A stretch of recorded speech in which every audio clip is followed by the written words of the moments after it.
വീട്ടിലിരിക്കുമ്പോൾ നമുക്ക് നമ്മുടെ ചെറുപ്പകാലത്തേക്ക് ഒന്ന് തിരിച്ചു പോയാലോ?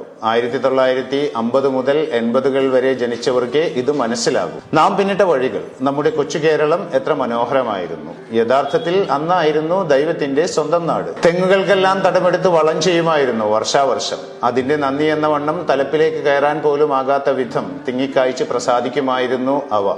മാസാമാസമുള്ള വിളവെടുപ്പ്. കിട്ടിയ തേങ്ങയിൽ വീട്ടാവശ്യത്തിനുള്ളത് എടുത്ത് ബാക്കി ഉണക്കി കൊപ്രയാക്കി ആട്ടിയ വെളിച്ചെണ്ണ കൊണ്ടുവരുമ്പോൾ ആ പ്രദേശം മുഴുവൻ അറിയുമായിരുന്നു നാളികേര സുഗന്ധം. തൊഴുത്തിൽ എപ്പോഴും ഒരു പശുവിനെങ്കിലും കറവ ഉണ്ടാകുമായിരുന്നു. പാലും മോരും തൈരും വെണ്ണയും നെയ്യും അടുക്കളയിൽ എപ്പോഴും നിറഞ്ഞു നിൽക്കുമായിരുന്നു. നെല്ലും പയറും മുതിരയും ഉഴുന്നും ഊഴം പോലെ മുറ്റത്ത് കിടന്ന് ഉണങ്ങുമായിരുന്നു. പുരയിടങ്ങളിൽ അമ്മ നടുന്ന പച്ചക്കറിക്ക് വെള്ളമൊഴിക്കാനായി ഓടി നടക്കുന്ന അച്ഛൻ. ചെറിയ മൺപാത്രങ്ങളിൽ വെള്ളം തൂക്കി നിരനിരയായി ഞങ്ങൾ കുട്ടികൾ ചീരയെയും കൈപ്പയെയും വെണ്ടയെയും നനച്ചിരുന്നു. ഇടക്കൊക്കെ മൂക്കാത്ത വെള്ളരിയും വെണ്ടയും പൊട്ടിച്ചു വായിലാക്കിയിരിക്കും. വൈകുന്നേരം ഒരു പ്രധാന ജോലിയുണ്ട്.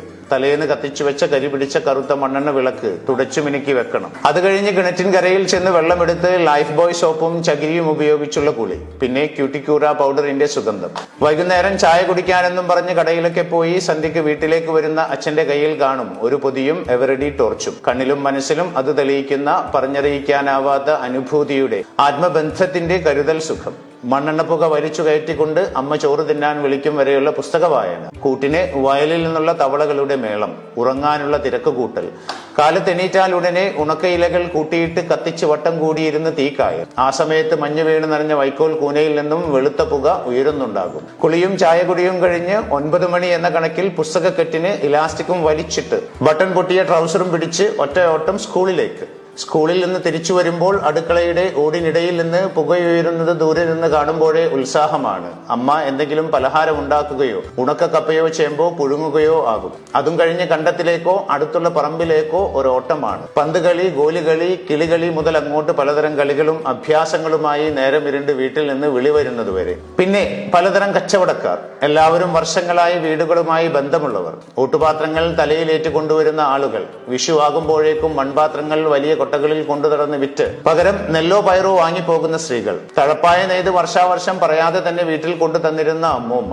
കുട്ടനിറിയെ കുപ്പിവളകളും കൺമഷിയും മറ്റുമായി വന്നിരുന്ന വളക്കച്ചവടക്കാർ. കല്ലുകൊത്താനുണ്ടോ എന്ന് വിളിച്ചു കൊണ്ടുവന്നിരുന്ന കല്ലുകൊത്തികൾ. പിന്നെയുമുണ്ട് ഒരുപാട് പേർ. പാത്രക്കച്ചവടക്കാർ, തുണി അലക്കുന്നവർ, തലക്കുഴിയാൻ മൺപ്രതിമയുമായി വരുന്നവർ, അങ്ങനെ ഒരുപാട് പേർ. അവരൊക്കെ ഒരു കാലത്ത് ആ സംസ്കൃതിയുടെ ഓരോ ഭാഗങ്ങളായിരുന്നു. അന്നെല്ലാം ആർക്കും ആരെയും സംശയമോ അകൽച്ചയോ ഭയമോ ഉണ്ടായിരുന്നതായി കണ്ടിട്ടില്ല. വീടുകൾക്ക് മതിലുകളില്ലായിരുന്നു. ആളുകൾ എല്ലാ പറമ്പുകളിലൂടെയും വീട്ടുവളപ്പുകളിലൂടെയും യഥേഷ്ടം വഴി നടന്നിരുന്നു. എല്ലാം എല്ലാവരുടെയും സ്വന്തമാണെന്ന തോന്നലുണ്ടായിരുന്നു. അരിയായാലും തേയിലയായാലും ചുറ്റുമുള്ള വീടുകളിൽ എവിടെയെങ്കിലും ഉണ്ടായാൽ മതിയായിരുന്നു. എല്ലാവർക്കും അതിൽ അവകാശമുണ്ടായിരുന്നു. വീട്ടിലെ കറിക്ക് രുചിയില്ലെങ്കിൽ പാത്രവും എടുത്ത് അയൽപക്കത്തേക്ക് ഒറ്റയോട്ടമായിരുന്നു. എവിടുന്നും എപ്പോഴും ഭക്ഷണമോ വെള്ളമോ കിട്ടുമായിരുന്നു. പ്രത്യേകിച്ച് എന്തെങ്കിലും പാകം ചെയ്താൽ ഓരോ ഓഹരി അയൽ വീടുകളിലും എത്തിയിരുന്നു. കുരുത്തക്കേട് കണ്ടാൽ മുതിർന്നവർക്കും അധ്യാപകർക്കും ശാസിക്കാൻ ആരുടെ മക്കളാണെന്ന് നോക്കേണ്ട ആവശ്യമില്ലായിരുന്നു. മക്കൾ എല്ലാവരുടെയും മക്കളായിരുന്നു. നമ്മുടെ വീട്ടിൽ ആരെങ്കിലും ആശുപത്രിയിൽ അഡ്മിറ്റ് ആയാൽ ആരോടും ഒന്നും പറയേണ്ട.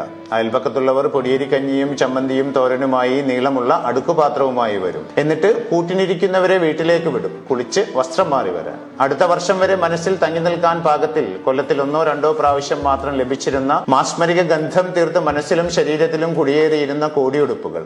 മുറ്റത്ത് നിന്ന് മുല്ലയും കനകാംബരവും പറിച്ചു കോർത്ത മാലയുടെ ഗന്ധം. തൊടികളിൽ നിന്നും ഇടവഴികളിൽ നിന്നും കുന്നിൻ പറമ്പുകളിൽ നിന്നും പൂക്കൾ പറിച്ച് താളിലയിൽ പൊതിഞ്ഞു കൊണ്ടുവച്ച് പൂക്കളങ്ങൾ ഉണ്ടാക്കിയ കാലം. പിന്നീട് എപ്പോഴോ പോയി മറഞ്ഞ മനോഹരമായ ആ കാലം. ഇടക്കൊക്കെ വെറുതെ ഇരിക്കുമ്പോൾ അതിങ്ങനെ മനസ്സിൽ വന്ന് പതിയെ വിളിക്കും.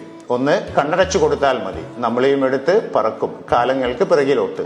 എല്ലാവരും അറിയട്ടെ, ഇങ്ങനെയുള്ള ഒരു നല്ല കാലം നമ്മളിൽ പലർക്കും ഉണ്ടായിരുന്നു എന്ന്. ഇനി ഒരിക്കലും തിരിച്ചു വരാൻ സാധ്യതയില്ലാത്ത കാലം, നമ്മുടെയൊക്കെ ചെറുപ്പകാലം. കേൾക്കാൻ നല്ല സുഖം.